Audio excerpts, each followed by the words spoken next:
بسم اللہ الرحمن الرحیم۔ حدیث کے علم کے بارے میں مزید کچھ معلومات ہے۔ کچھ قاعدے حدیث پڑھنے سے پہلے دماغ میں رکھنے چاہیے حدیث کو سمجھنے کے لیے۔ ان میں سے ایک قاعدہ یہ ہے، اسناد کے لحاظ سے حدیث کی بہت ساری قسمیں ہیں، یہ بندے کو معلوم ہونا چاہیے۔ سندوں کے حساب سے جو حدیث روایت کرتے ہیں راوی، ان کے حساب سے ہی قسمیں بنتی ہیں۔ 3 بڑی قسمیں ہیں جو حدیثوں میں ذکر ہوتی ہیں۔ اس میں سے ایک قسم ہے صحیح، اور ایک ہے حسن، اور ایک ہے ضعیف۔ صحیح حدیث کے لیے 4 چیزیں ہونا بہت ضروری ہے۔ اس کی اسناد متصل ہو، نبی کریم صلی اللہ علیہ وسلم سے لے کر مؤلف کتاب تک کوئی راوی کسی جگہ پہ چھوٹا نہ ہو۔ دوسرا اصول صحیح حدیث کا یہ ہے کہ اس کے سارے راوی اول درجے کے متقی پرہیزگار ہوں، کوئی فاسق نہ ہو، مستور الحال بھی نہ ہو۔ اور تیسرا، تمام راوی نہایت قوی الحافظہ ہوں، کسی کا حافظہ بیماری یا بڑھاپے کی وجہ سے کمزور نہیں ہوا ہو۔ یہ راویوں کی بات ہو رہی ہے۔ اور چوتھی خاصیت راوی کے اندر، صحیح حدیث کے راوی کے اندر یہ ہونی چاہیے کہ شاذ یعنی احادیث مشہورہ کے خلاف نہ ہو۔ حسن حدیث وہ ہے جس کے کسی راوی میں یہ صفات اعلیٰ درجے کی نہ ہوں، کم درجے کی ہوں، اعلیٰ کی نہ ہوں۔ یعنی کسی کا تقوی یا قوت حافظہ اعلیٰ درجے کا نہ بھی ہو تو وہ حدیث حسن کہلاتی ہے۔ ضعیف حدیث وہ ہے جس کا کوئی راوی متقی یا قوی الحافظہ نہ ہو، یعنی جو صفات صحیح میں معتبر تھیں ان میں سے کوئی ایک صفت نہ بھی ہو راوی کے اندر، تو وہ ضعیف راوی کی روایت ہوتی ہے۔ قاعدہ نمبر 2 حدیث پڑھنے کا یہ ہے کہ پہلی 2 قسمیں یعنی صحیح اور حسن احکام اور فضائل سب میں معتبر ہیں، یہ بات ذہن میں بٹھا لیں۔ لیکن حدیث ضعیف صرف فضائل میں معتبر ہے، احکام میں معتبر نہیں ہے۔ اس سے حلال اور حرام ثابت نہ ہوں گے، ہاں اعمال یا کسی شخص کی عظمت و فضیلت ثابت ہو سکتی ہے۔ اس سے نتیجہ یہ نکلا کہ ضعیف حدیث جھوٹی یا غلط یا گھڑی ہوئی حدیث نہیں ہوتی۔ جیسا کہ غیر مقلدوں نے عوام کے ذہن میں یہ ڈال دیا ہے کہ لوگ ضعیف حدیث کے بارے میں حوا بنا دیا اس کو، اور کھا جانے والا حوا سمجھتے ہیں، ضعیف حدیث کو بالکل بے اعتبار سمجھتے ہیں۔ محدثین نے محض احتیاط کی بنا پر ہی اس حدیث کو، اس درجے کو پہلی 2 حدیثوں کے حسن اور صحیح کے درجے سے کم رکھا ہے۔ قاعدہ نمبر 3 یہ ہے کہ اگر حدیث ضعیف کسی وجہ سے حسن بن جائے تو وہ بھی مطلقاً معتبر ہو جاتی ہے، اس سے احکام ثابت ہو سکتے ہیں۔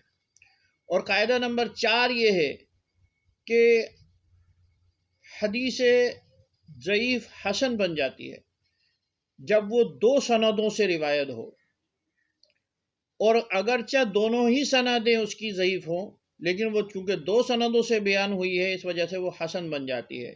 یعنی اگر ایک حدیث چند ضعیف راویوں سے مروی ہو جائے تو اب وہ ضعیف نہ رہی، حسن بن گئی۔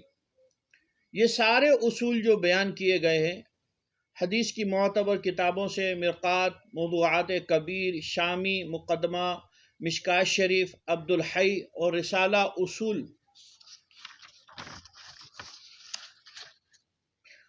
حدیث لجریانی اور ترمذی شریف سے لیے گئے ہیں، یہ اصول بیان کیے گئے ہیں۔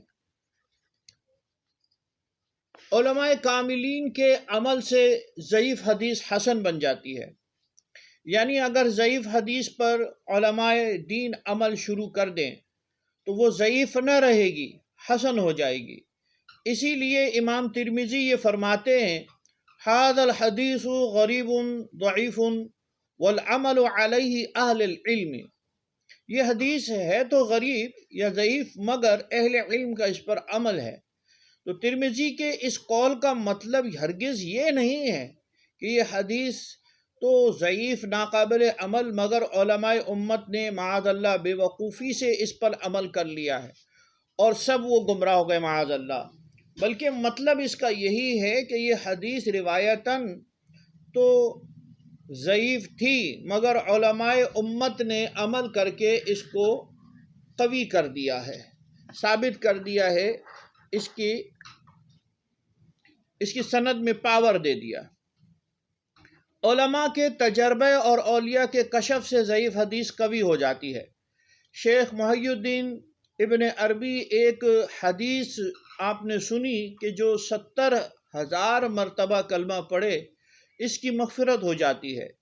ایک دفعہ ایک نوجوان نے کہا کہ میں اپنی مری ہوئی ماں کو دوزخ میں دیکھتا ہوں۔ شیخ نے 70,000 کلمہ جو پڑھ رکھا تھا اپنے ہی دل میں اس کی ماں کو بخش دیا، ایصال ثواب کر دیا۔ نوجوان ہنس پڑا اور بولا کہ اپنی ماں کو جنت میں دیکھتا ہوں۔ شیخ فرماتے ہیں کہ میں نے اس حدیث کی صحت اس ولی کے کشف سے معلوم کی۔ یہ صحیح البہاری میں موجود ہے۔ تحذیر الناس میں جو مولانا قاسم کی لکھی ہوئی ہے، اسی واقعے کو جنید بغدادی رحمۃ اللہ علیہ کے حوالے سے نقل کیا ہے۔ قاعدہ نمبر 5، اسناد کے ضعف سے متن حدیث کا ضعف لازم نہیں، لہذا یہ ہو سکتا ہے کہ ایک حدیث اسناد میں ضعیف ہو، دوسری اسناد میں حسن ہو، تیسری میں صحیح۔ اسی لیے امام ترمذی نے ایک حدیث کے متعلق یہ فرما دیتے ہیں، ایسی حدیث کے متعلق جو ان کو ملتی ہے، ھذا حدیث حسن صحیح غریب، یہ حدیث حسن بھی ہے، صحیح بھی ہے، غریب بھی ہے۔ تو ترمذی کے اس قول کا مطلب یہی ہوتا ہے کہ یہ حدیث چند سندوں سے مروی ہے، ایک سند حسن ہے، ایک صحیح ہے اور ایک غریب ہے۔ ایک قاعدہ یہ ہے کہ بعد کا ضعف اگلے محدث یا مجتہد کے لیے مضر نہیں ہے، لہذا اگر ایک حدیث امام بخاری یا ترمذی کو ضعیف ہو کر ملی ہو، کیونکہ اس میں ایک راوی ضعیف شامل ہو گیا، تو ہو سکتا ہے کہ وہی حدیث امام ابو حنیفہ رحمۃ اللہ علیہ کو سند صحیح سے ملی ہو، آپ کے زمانے تک وہ ضعیف راوی اس کی اسناد میں شامل ہی نہ ہوا ہو، تو کسی وہابی کو یہ ثابت کرنا آسان نہیں ہے کہ یہ حدیث امام اعظم ابو حنیفہ کو ضعیف ہو کر ملی ہے۔ ایک لطیفہ ہے، مفتی احمد یار خان نعیمی رحمۃ اللہ علیہ اپنی کتاب میں نقل کرتے ہیں کہ ایک دفعہ ایک وہابی غیر مقلد سے قراءت خلف امام پر فرماتے ہیں، ہماری معمولی سی گفتگو ہی ہم نے حدیث پیش کی، قراءت الامام لہو قراءت، امام کی قراءت مقتدی کی قراءت ہے۔ تو وہابی جی بولے کہ یہ حدیث ضعیف ہے، اس کی اسناد میں جابر جہنی ہے جو ضعیف ہے۔ ہم نے پوچھا کہ جابر جہنی کب پیدا ہوا تھا جس کی وجہ سے یہ حدیث ضعیف ہے؟ تو وہ تڑپ کر بولے 1335 ہجری میں۔ ہم نے کہا کہ جب امام اعظم ابو حنیفہ رضی اللہ تعالیٰ عنہ نے اس حدیث سے استدلال کیا، مسئلہ بیان کیا، تب جابر اپنے باپ کی پشت میں بھی نہ آیا تھا، کیونکہ امام اعظم کی ولادت 80 ہجری کی ہے اور وفات 150 ہجری، لہٰذا اس وقت یہ حدیث بالکل صحیح تھی۔ بعد کے محدثین کو ضعیف ہو کر ملی تو وہابی صاحب اس کا جواب نہ بن پڑا تو بغیر جواب دیے مناظرے سے چلے گئے تھے۔ یہ احمد یار خان نعیمی رحمۃ اللہ علیہ نے اپنا واقعہ بیان کیا۔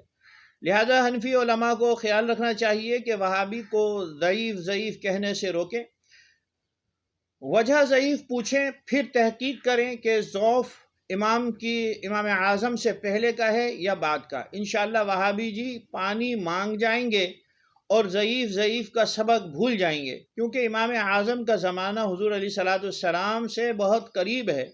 اس وقت حدیثیں بہت کم ضعیف تھیں، امام صاحب تابعی بزرگ ہیں، ایک قاعدہ یہ ہے کہ جرح مبہم قابل قبول نہیں، یعنی کسی ناقد حدیث خصوصاً ابن جوزی وغیرہ کا یہ کہہ دینا کہ فلاں حدیث یا راوی ضعیف ہے غیر معتبر ہے، جب تک کہ یہ نہ بتایا جائے کہ کیوں ضعیف ہے اور اس راوی میں کیا چیز ضعیف ہے، کیونکہ وجہ ضعف میں ائمہ کا اختلاف ہے۔ ایک چیز کو بعض عیب سمجھتے ہیں تو بعض نہیں۔ دیکھو، تدلیس، ارسال، گھوڑے دوڑانا، مذاق، نوعمری، فقہ میں مشغولیت کو بعض لوگوں نے راوی کا عیب جانا ہے، مگر حنفیوں کے نزدیک ان میں سے کوئی بھی عیب نہیں ہے۔ نور الانوار بحث طعن علی الحدیث میں یہ دیکھ سکتے ہیں۔ ایک قاعدہ یہ ہے، اگر جرح اور تعدیل میں تعارض ہو تو تعدیل قبول ہے نہ کہ جرح، یعنی ایک راوی کو محدث نے ضعیف کہا، کسی نے اسے قوی فرمایا، بعض تواریخ سے اس کا فسق ثابت ہوا، بعض نے فرمایا کہ وہ متقی صالح تھا، تو اسے متقی مانا جائے گا اور اس کی روایت ضعیف نہیں ہوں گی، کیونکہ مومن میں تقوی اصل چیز ہے۔ ایک قاعدہ یہ ہے کہ کسی حدیث کے صحیح نہ ہونے سے اس کا ضعف ہونا لازم نہیں ہے، لہٰذا اگر کوئی محدث کسی حدیث کے متعلق یہ فرمائے کہ یہ حدیث صحیح نہیں ہے، اس کے معنی یہ نہیں ہے کہ ضعیف ہے۔ ہو سکتا ہے کہ وہ حدیث حسن ہو۔ صحیح و ضعیف کے درمیان بہت سارے حدیث کے درجے موجود ہیں۔ صحیح حدیث کا دار و مدار مسلم اور بخاری یا صحاح ستہ پر نہیں ہے۔ صحاح ستہ کو صحیح کہنے کا مطلب یہ نہیں ہے کہ ان کی ساری حدیثیں صحیح ہیں، ان کے سوا دوسری ساری کتب میں ساری حدیثیں ضعیف ہیں معاذ اللہ، بلکہ صرف مطلب یہ ہے کہ ان میں صحیح حدیثیں زیادہ ہیں۔ ہمارا ایمان حضور علیہ الصلوۃ والسلام پر ہے، نہ کہ بعض محض بخاری اور مسلم وغیرہ پر۔ حضور علیہ الصلوۃ والسلام کی حدیث جہاں سے ملے ہماری سر آنکھوں پر ہے، بخاری میں ہو نہ ہو۔ تعجب ہے کہ غیر مقلدوں پر امام ابو حنیفہ رحمۃ اللہ علیہ کی تقلید کو شرک قرار دیتے ہیں، مگر بخاری مسلم پر ایسا ایمان رکھتے ہیں کہ ان کی ایسی اندھی تقلید کرتے ہیں کہ خدا کی پناہ۔ ایک قاعدہ یہ ہے کہ کسی عالم فقیہ کا کسی حدیث کو بغیر اعتراض قبول کر لینا اس حدیث کو قوی ہونے کی دلیل ہے۔ اگر کوئی فقیہ عالم مجتہد ضعیف حدیث کو قبول فرمائے تو اس سے وہ ضعیف حدیث قوی ہو جائے گی۔ ولی الدین محمد ابن عبد الخطیب تبریزی فرماتے ہیں صاحب مشکات، وَإِنِّي إِذَا أَسْنَدْتُ الْحَدِيثَ إِلَيْهِمْ كَأَنِّي أَسْنَدْتُ إِلَى النَّبِيِّ صلی اللہ علیہ وسلم، میں نے جب حدیث کو ان محدثین کی طرف منسوب کر دیا تو گویا حضور علیہ الصلوۃ والسلام کی طرف ہی منسوب کر دیا۔